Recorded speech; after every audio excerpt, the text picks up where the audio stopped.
Game 1, Kawhi Leonard and the Clippers facing the Mavericks tonight at 9 p.m. on ESPN, while his former team, the defending champion Raptors, start their first-round series with the Nets at 4 p.m. on ESPN. Kendrick Perkins back here with us, and Stephen A. Smith, I want to get your take on this. Do you think Kawhi has a better chance winning the title this year with the Clippers, or would it have been with his old team north of the border?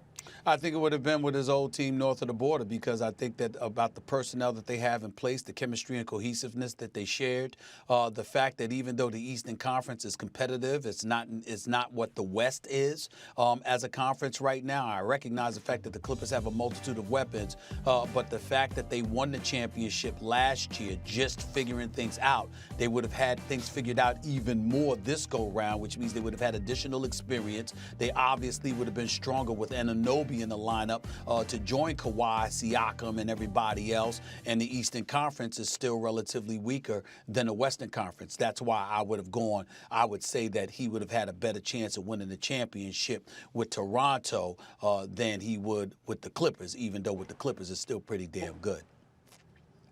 Well, I agree with you. I don't know that the West is that much better than the East anymore at the top, but it's still, I agree with you, a little better. The main thing for me is, look, Paul George is better than Pascal Siakam. He's a better player. But in the playoffs last year, Siakam stepped up. We have to see if Paul George is going to be a better crime partner than Siakam when it matters most. We don't know that yet. Also, continuity. You mentioned chemistry, Stephen A. It's huge. Continuity with Toronto. The Clippers have not really all been healthy when they're all together in the lineup. They win almost every game. But that hasn't happened a lot. So you have to wonder about their chemistry going into these playoffs, even if they're not as reliant on that as, let's say, a team like the Lakers, just the way they're built. But when you look at Toronto, the improvement of the other players, the continuity, Pascal Siakam, the whole thing, I think I thought he was going to win the championship either with Toronto or the Clippers. I thought Kawhi was the balance of power. I think an even better shot with the Raptors. I agree. Oh, no, we're not about to do this today. We're not about to do this. Listen, he need to stay right there with the Clippers. And I'm a fan of Kawhi Leonard, and we all know this. Max, you know this. I'm a fan of Kawhi. But he chose to leave. He had an option to stay. He chose to leave. He think the grass is green on the other side. Let's not, come on, leave my Toronto Raptors alone. I picked them from the beginning of the season. They're just fine without Kawhi. Let Kawhi go over there. He wanted to go play with PG. He thought PG was better than Pascal. To play where he's hey, from. Let him stay Kendrick. over there.